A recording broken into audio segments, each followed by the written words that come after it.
দূর এক জঙ্গলে থাকতো এক অদ্ভুত ডাইনি। তার নাল ছাড়া খাবার, উফ, সেটা আবার খাবার নাকি? ঝালমুনি এত ঝাল খেত যে তার হাঁচিতে আগুন বের হতো।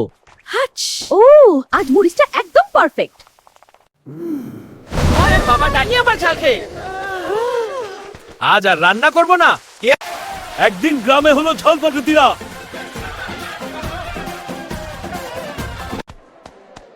আজ সবাইকে দেখাবো আসল ঝাল কাকে বলে।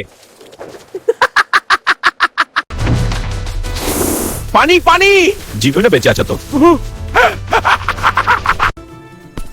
এই তো আসল স্বাদ।